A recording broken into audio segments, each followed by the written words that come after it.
Je vous salue tous dans le nom puissant de Jésus-Christ, que la grâce et la paix du Très-Haut reposent sur vous tous, que son amour demeure dans vos cœurs et que la foi et la persévérance sur le chemin de la droiture, le chemin de justice, et le chemin de la vérité, soient votre partage au nom puissant de Jésus-Christ. Amen. La vérité, c'est en elle que nous devons demeurer, la vérité, c'est cela la lumière qui doit nous guider sur le chemin de la vie, et sans vérité, nous sombrons dans les ténèbres, et c'est la mort. Je viens donc vous parler encore en ce jour afin que nul ne dise « Personne ne m'en a parlé, et je n'ai été averti par personne ». Sachez-le bien, le Seigneur du ciel et de la terre est au contrôle de tout, selon qu'il est écrit, celui qui a fait l'œil, ne verrait-il pas ? Et celui qui a fait l'oreille, n'entendrait-il pas? Les choses sont telles que, dans la réalité des choses, celles qui sont saintes soient haut élevées, et celles qui sont folles et impures, se retrouvent en bas. Et le Seigneur Jésus-Christ a dit ceci à ses contemporains, ces pharisiens de son temps, moi, je suis d'en haut, et vous, vous êtes d'en bas. Je m'en vais, et vous ne pouvez venir où je vais. Voyez-vous, et moi je vous le rappelle cette parole du prophète, et voici ce qu'il dit, j'ai vu le Seigneur assis sur un trône très élevé.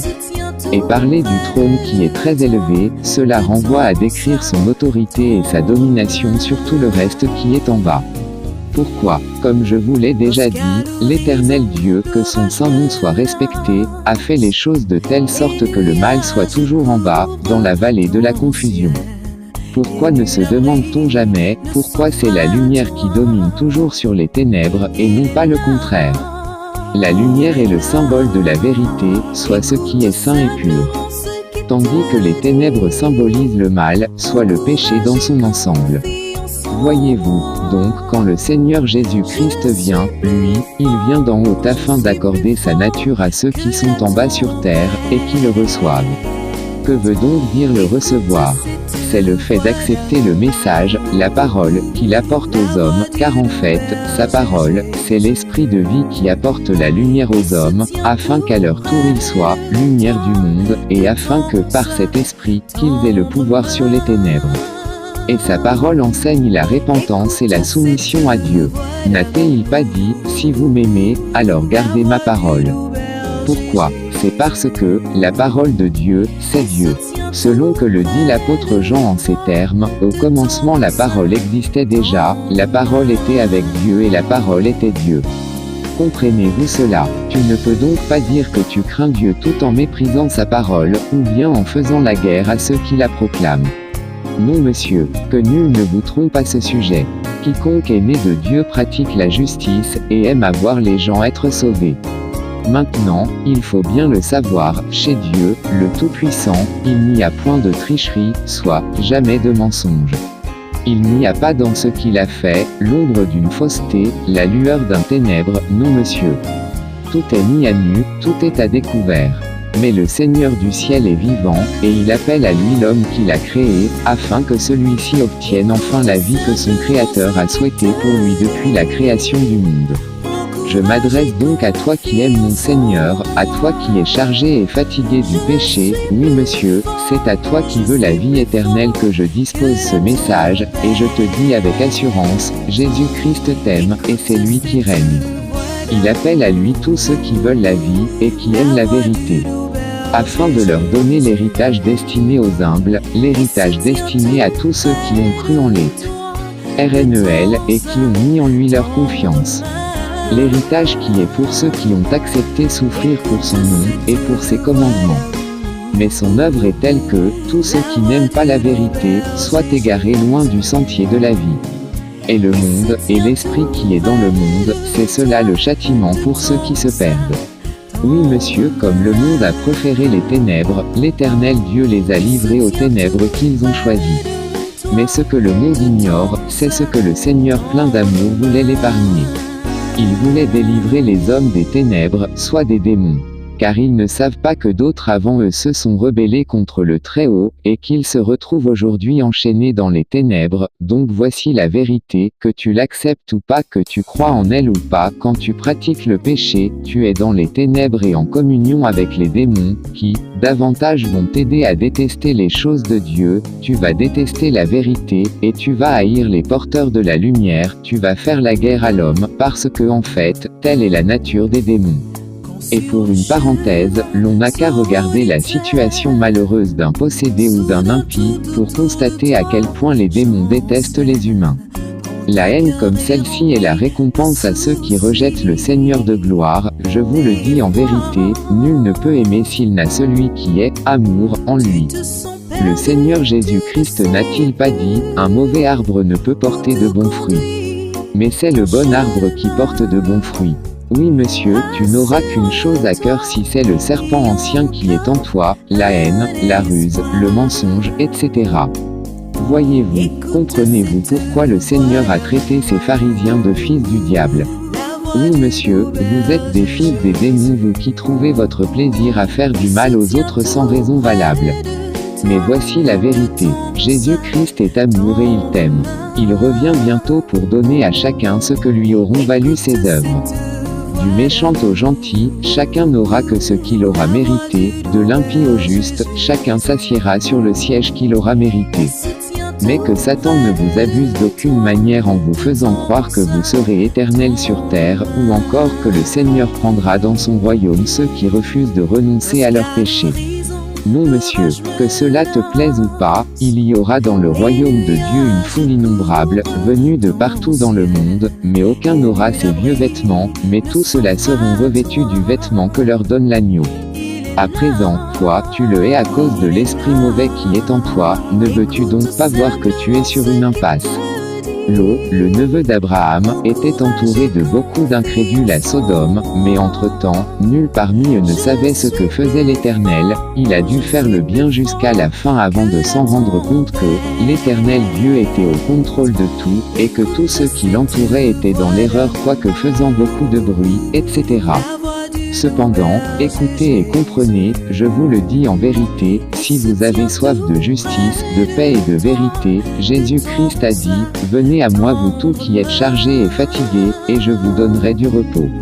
Ne craignez donc point le monde, car il est comme un voile entre les mains du diable afin d'obscurcir le sentier de l'homme. Oui monsieur, le monde ressemble à une barrière entre les mains de Satan, afin de faire ombrage à ceux qui désirent avoir la vie éternelle. Le temps est proche, et tout ce qui est caché sera mis à nu, selon qu'il est écrit, il n'y a rien de caché qui ne doive être connu, ni rien de secret qui ne doive être découvert.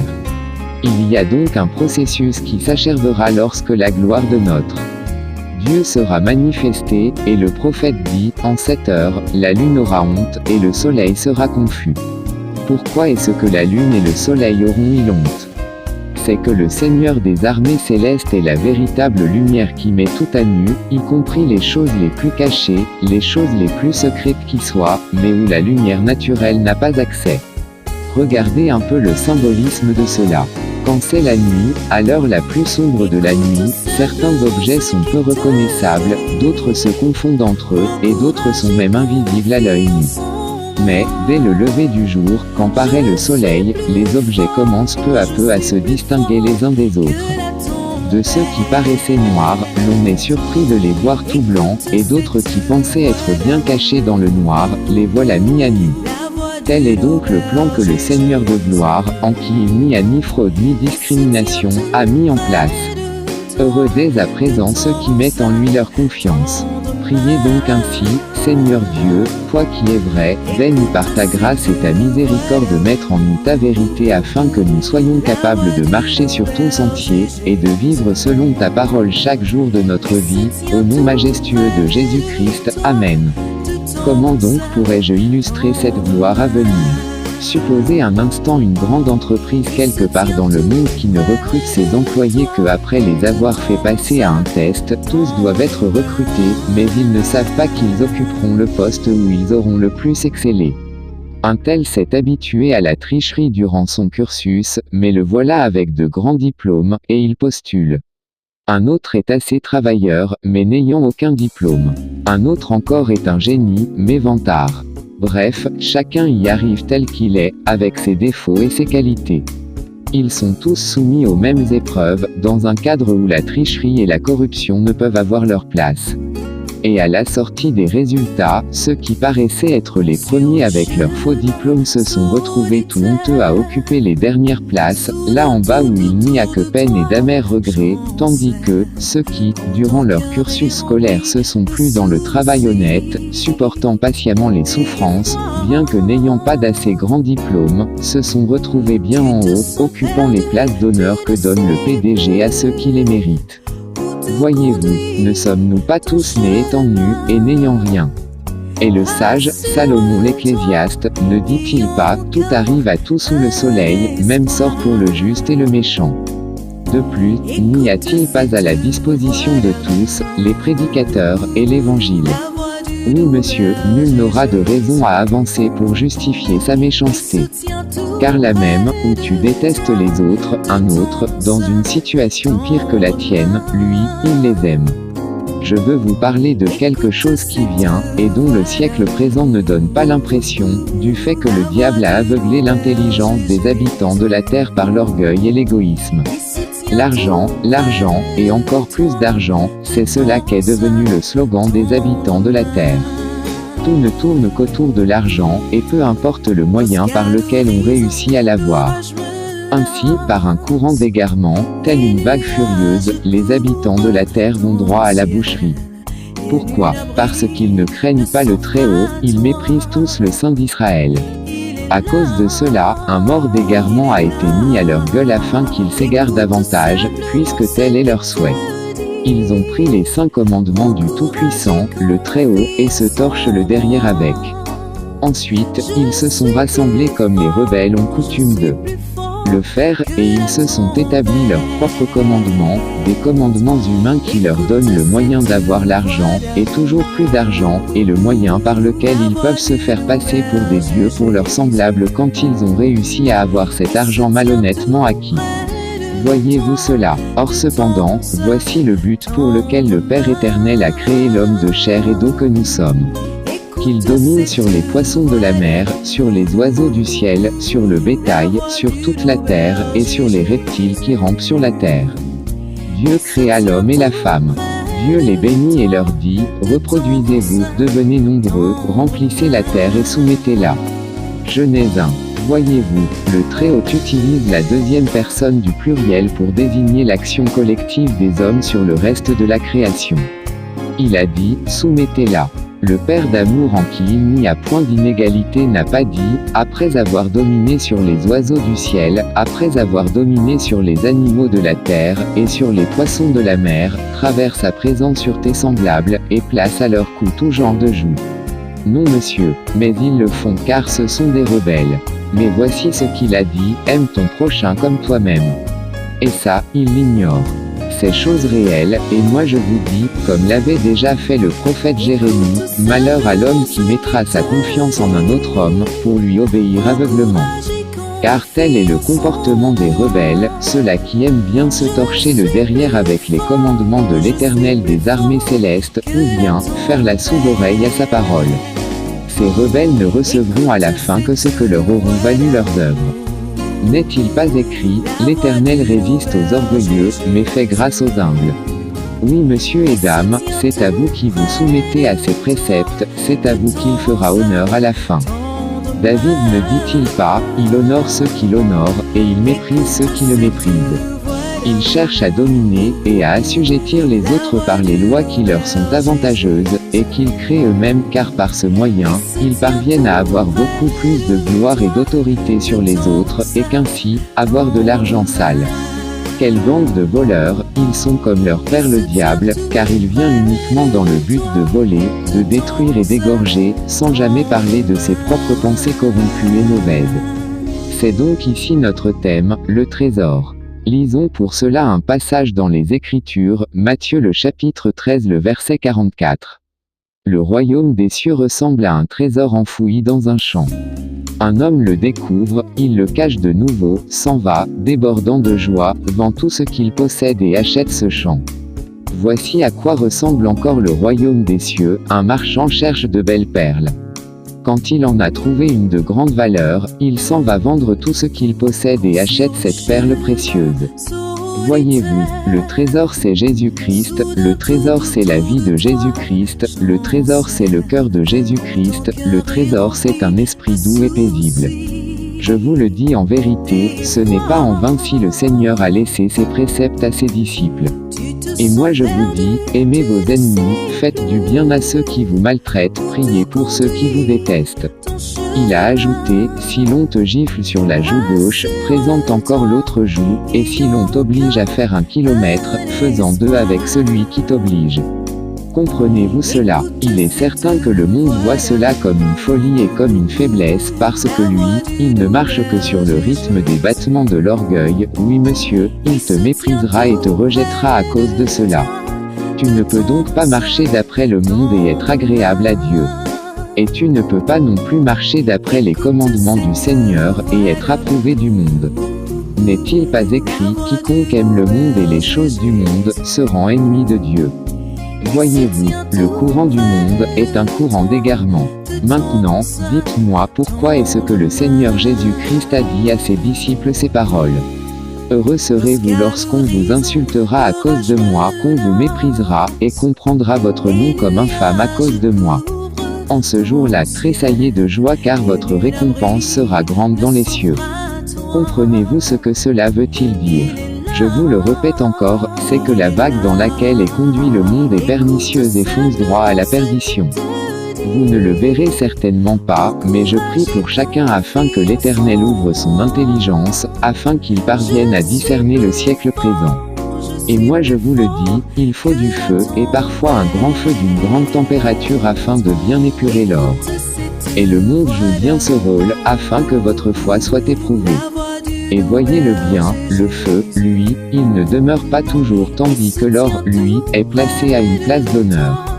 De même aussi, le monde et son orgueil ne demeureront pas toujours tandis que le Christ et ceux qu'il a choisis demeureront toujours.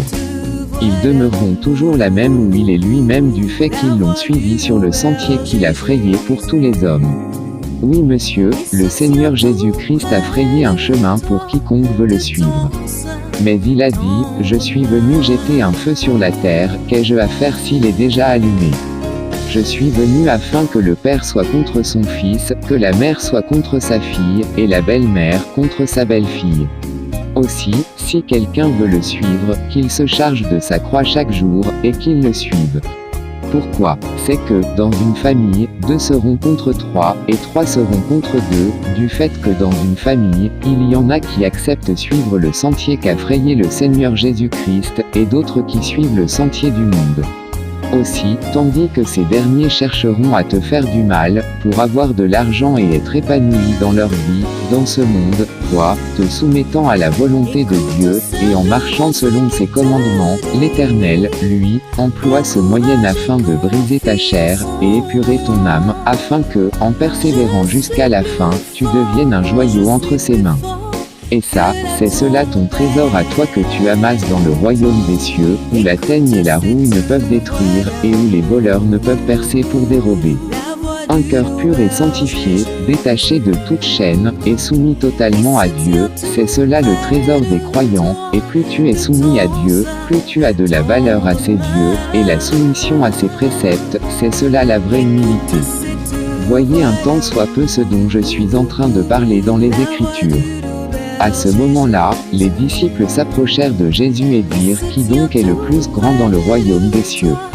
Jésus appela un petit enfant, le plaça au milieu d'eux et dit, je vous le dis en vérité, si vous ne vous convertissez pas, et si vous ne devenez pas comme les petits enfants, vous n'entrerez pas dans le royaume des cieux.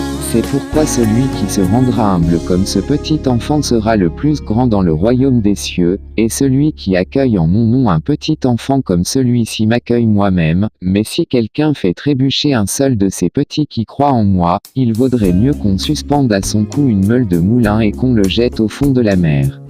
Malheur au monde à cause des pièges. Les pièges sont inévitables, mais malheur à l'homme qui en est responsable. Matthieu 18. Voyez-vous, il y a de pièges, et moi je l'appelle des flammes de feu. D'un sens il aide les incrédules à mieux s'enfoncer dans les ténèbres, le sentier de l'orgueil, et dans un autre sens, il aide les croyants à mieux purifier leur cœur du mensonge, soit du péché. Et moi je vous dis en vérité, c'est vraiment un feu qu'il est venu jeter sur la terre, et ce feu vient comme un piège sur tous les habitants de la terre. Et voici son commandement, restez donc en éveil, priez en tout temps, afin d'avoir la force d'échapper à tous ces événements à venir et de vous présenter debout devant le Fils de l'homme. Luc 21. Écoutez bien ici quelque chose, ne comptez jamais sur vous-même, encore moins sur quelqu'un d'autre, et surtout pas le monde, je dis, ne craignez jamais le monde, mais mettez votre confiance en Jésus-Christ seul. Pourquoi? C'est que devant l'Éternel, il n'y a point de favoritisme. Et pour le démontrer, même le Fils unique, en tant que prototype, est passé par là afin de montrer le chemin aux hommes qui veulent avoir la vie éternelle. Et voici ce qui est écrit. Gardons les yeux fixés sur Jésus, qui nous a ouvert le chemin de la foi et qui l'apporte à la perfection. Parce qu'il avait en vue la joie qui lui était réservée, il a enduré la mort sur la croix, en méprisant la honte attachée à un tel supplice, et désormais il siège à la droite du trône de Dieu. Pensez à celui qui a enduré de la part des hommes pécheurs une telle opposition contre lui, pour que vous ne vous laissiez pas abattre par le découragement. Vous n'avez pas encore résisté jusqu'à la mort dans votre lutte contre le péché. Et vous avez oublié cette parole d'encouragement que Dieu vous adresse comme à des fils. Mon fils, ne prends pas à la légère la correction du Seigneur. Et ne te décourage pas lorsqu'il te reprend. Car le Seigneur corrige celui qu'il aime. Il châtie tout ce qu'il reconnaît pour ses fils. Supportez vos souffrances, elles servent à vous corriger. C'est en fils que Dieu vous traite. Quel est le fils que son père ne corrige pas? Si vous êtes dispensés de la correction qui est le lot de tous les fils, alors vous êtes des enfants illégitimes, et non des fils. D'ailleurs, nous avions nos parents terrestres pour nous corriger, et nous les respections. N'allons-nous pas, à plus forte raison, nous soumettre à notre Père Céleste pour avoir la vie? Hébreux 12. Avez-vous compris? C'est parce qu'il s'est soumis lui-même au Père éternel en toutes choses comme un petit enfant, qu'il est aujourd'hui au-dessus de tous les cieux. Remarquez ici quelque chose, il est dit qu'il a supporté contre lui, de la part des pécheurs, une très grande opposition. Voyez-vous, c'est de la folie que d'avoir de quoi manger, mais d'accepter de dormir le ventre creux. Mais un maître en sagesse a dit, un peu de folie l'emporte sur la sagesse. Voyez-vous, il a dit à l'apôtre Pierre ceci, tandis que ses ennemis venaient l'attraper, penses-tu que je ne sois pas capable d'invoquer mon Père qui m'enverrait à l'immédiat une légion d'anges? Oui monsieur, il le pouvait. Mais dites-moi donc pourquoi a-t-il proféré une telle honte? C'est parce qu'il avait en vue la joie qui lui était réservée. Et cette joie, c'est le fruit de l'âme, le trésor du cœur. Amasser des richesses dans le ciel où la teigne et la rouille ne peuvent atteindre, et où le voleur ne peut percer pour dérober. Ne craignez donc pas ceux qui tuent le corps et ne peuvent plus rien faire, mais craignez celui qui est capable de tuer le corps et de jeter l'âme dans la géhenne. Écoutez attentivement ceci, qui tue par l'épée mourra par l'épée, et la mesure que tu auras employée pour les autres, c'est la même que l'on emploiera pour toi, et l'on y ajoutera un petit cadeau. Soit le bien si tu marches sur le sentier du Christ, soit le mal si tu marches d'après le monde. Je vous le dis à nouveau, et prêtez bien attention à mes paroles qui viennent du Seigneur Jésus-Christ. Ce que vous voulez que les hommes fassent pour vous, faites-le leur pareillement. Et le sage ne dit-il pas, car celui qui me trouve a découvert la vie. Il obtient la faveur de l'Éternel. Mais il se fait tort à lui-même, celui qui me désobéit. Tous ceux qui me haïssent aiment la mort. Proverbe 8 le verset 36. Je te le dis en vérité, quand tu fais le bien, c'est d'abord à toi-même que tu fais du bien. Et quand tu aimes le mal, c'est d'abord à toi-même que tu fais le mal. N'était-il pas juste que celui qui a des oreilles comprenne? Amen.